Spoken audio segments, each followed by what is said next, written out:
December 26, 1944. Monte Belvedere, Northern Apennines, Italy. Through morning fog, Oberst Heinrich von Schellenberg watched American troops advancing toward his fortress.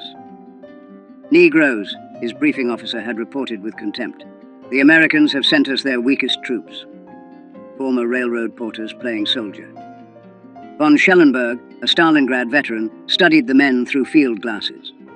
The 370th Infantry Regiment, part of the U.S. Army's 92nd Infantry Division, an all-black unit in a segregated army sent to assault the most formidable German defensive position in Italy, the Gothic Line.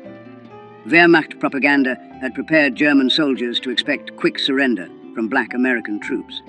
Nazi racial theories declared African soldiers inherently inferior in combat, lacking discipline and courage for sustained fighting. What von Schellenberg didn't know was that marching toward his mountain fortress were men who had endured challenges no German soldier could imagine. They had fought racism in their own army, trained with inadequate equipment, and served under officers who expected them to fail. They carried a burden heavier than their packs, the weight of representing an entire race to a world that doubted them. Within 48 hours, von Schellenberg would send an urgent message to Field Marshal Kesselring's headquarters, a message that would force German commanders to reassess everything they believed about racial combat capabilities. The Germans had laughed, but the laughter died in the mountains. This is the story of how the Buffalo Soldiers of World War II transformed from objects of derision into the sledgehammer that cracked the Gothic Line. Subscribe to the channel if you never want to miss stories like this. Most people don't know this history exists. Help us change that. The 92nd Infantry Division activated in October 1942 at Fort Huachuca, Arizona. 15,000 black soldiers organized into 4 infantry regiments. Their shoulder patch bore a black buffalo, honoring the legendary Buffalo Soldiers of the Frontier Army. But pride couldn't overcome systematic obstacles. The U.S. Army remained rigidly segregated. Black soldiers lived in separate barracks, ate in separate mess halls, and trained under predominantly white officers, many from southern states where segregation was law. Private First Class Vernon Baker later recalled, "Some officers made it clear they expected us to fail. They told us directly that colored soldiers couldn't fight, couldn't lead, couldn't handle combat pressure. We trained twice as hard to prove them wrong, knowing we'd get half the credit." Training at Fort Huachuca proved brutal. Temperatures exceeded 110 degrees in Arizona's desert. Yet the division received inferior equipment, World War I surplus rifles, limited ammunition, the worst vehicles. Staff Sergeant Edward A. Carter Jr. wrote, "They give us the oldest rifles, the worst trucks, and officers who've never seen combat. Then they wonder why we're not ready. But we'll be ready. We have to be." The Buffalo Soldiers also faced racism beyond their posts. Towns near Fort Huachuca enforced strict segregation. Black soldiers in uniform were refused service at restaurants where German prisoners of war ate freely. The contradiction burned, fighting for freedom abroad while denied basic dignity at home. By June 1944, the division received deployment orders for Italy's Gothic Line, 200 miles of fortifications that Field Marshal Kesselring had spent 2 years building. The line incorporated 2,376 machine gun nests, 479 anti-tank positions, 120,000 meters of barbed wire, and extensive minefields. The Buffalo Soldiers would face this barrier with inadequate artillery support, inconsistent air coverage, and the burden of knowing that failure would confirm every racist stereotype. German propaganda already mocked their deployment. Wehrmacht intelligence dismissed black American troops as third-rate soldiers suitable only for labor duties. The division arrived in Naples in July 1944. General Edward M. Almond commanded, a Virginian whose racial attitudes were well documented. He openly doubted his soldiers' capabilities and maintained relationships with officers who shared his prejudices. Staff Sergeant Johnny Stevens recalled, "General Almond told us we had to prove ourselves, that people were watching. What he didn't say, but we all heard, was that he expected us to fail. That made us more determined than any pep talk could have." By December 1944, Allied commanders faced crisis. The Gothic Line remained unbroken, despite months of attacks. Winter approached. General Mark Clark needed a breakthrough before snow made mountain warfare impossible. The mission given to the 92nd Infantry Division, assault the western anchor of the Gothic Line, capture mountain peaks dominating the Serchio Valley, and drive German forces back. Success would open the door to northern Italy. Failure would mean another winter of stalemate and confirmation of every racist assumption about black soldiers. The centerpiece of German defenses was Monte Belvedere, rising 3,830 feet above the Serchio Valley. From its summit, German observation posts could see 50 miles in every direction, calling artillery fire on any movement with devastating accuracy. Oberst von Schellenberg, commanding the 148th Grenadier Division, had supervised construction personally. Concrete bunkers with 3-foot walls protected machine gun crews.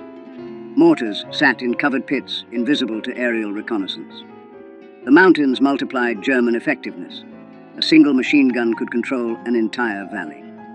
Lieutenant Hans Becker wrote to his wife, "The Americans would need wings to reach us. The slopes are so steep that climbing without enemy fire would be difficult. Under fire, I cannot imagine how they could advance. The Negro troops they're sending will die before they reach our wire." German intelligence on the 92nd Infantry Division reflected Nazi racial prejudices. A November 1944 assessment stated, "American Negro units lack combat motivation. They will advance until meeting serious resistance, then retreat or surrender. Division is suitable only for defensive operations or garrison duties." This wasn't based on combat observation. It reflected Nazi ideology that declared non-Aryans inherently inferior. Wehrmacht training manuals advised, "Offer strong initial resistance. Negro troops will panic and flee. Their white officers will be unable to restore order." These assumptions created dangerous overconfidence. Von Schellenberg positioned forces believing black troops would collapse under artillery fire, never reaching his main defensive line. The Gothic Line's fortifications included S-mines, bouncing Bettys, that jumped 3 feet before exploding at groin height. Barbed wire obstacles, some 30 feet deep, forced attackers into killing zones. German defenders had registered every approach route with artillery. Weather became a German ally. November temperatures ranged from 40 degrees during the day to below freezing at night. Rain fell constantly, turning trails to mud. Morning fog prevented air support. Trench foot became epidemic. The 90-seconds medical reports showed 847 cases serious enough for evacuation in November alone. Allied artillery and air support proved inadequate. Ammunition shortages plagued Italian operations. The 92nd received only 30% of requested ammunition, while priority went to France. Air support averaged fewer than 10 sorties daily compared to 100+ in Northwest Europe. The Buffalo Soldiers studied their objective, knowing they would assault with inadequate preparation. They would attack at numerical parity against prepared defenses, no 3-to-1 superiority that doctrine required. Success depended on courage, determination, and accepting casualties that would horrify commanders who valued their soldiers equally. But these soldiers weren't valued equally. They knew it. The Germans knew it. Failure would confirm every racist assumption. That burden was heavier than the equipment they carried. December 26, 1944. H-hour, 0600. The attack would begin in darkness, on ice-covered slopes, against an enemy expecting them to fail. December 26th, 05:45 hours. Absolute darkness on Monte Belvedere's lower slopes. Men of Company C, 370 Infantry Regiment, checked equipment one final time. Every man carried 60 pounds up slopes where mountain goats struggled. Staff Sergeant Carter whispered final instructions. "Stay low until artillery stops. Watch for mines. When we reach the wire, Bangalore torpedoes go first. Follow me through. If I go down, the next man takes over. We keep moving until we reach the top, or we're all dead." At 0600, American artillery opened fire. 2,400 rounds in 15 minutes, the maximum allowed. In his command bunker, von Schellenberg smiled. "Only 15 minutes? The Americans are weaker than we thought. The Negro troops are coming." When artillery stopped, 30 seconds of silence. Then American voices shouted, "Move out!" And the Buffalo Soldiers began their climb. The slopes averaged 45-degree angles, steep enough that soldiers grabbed vegetation and rocks to pull themselves upward. Some sections exceeded 60 degrees. Men carried rifles slung, needing both hands to climb. Combat loads became torturous after 100 yards of vertical ascent. Private James Hendricks described it.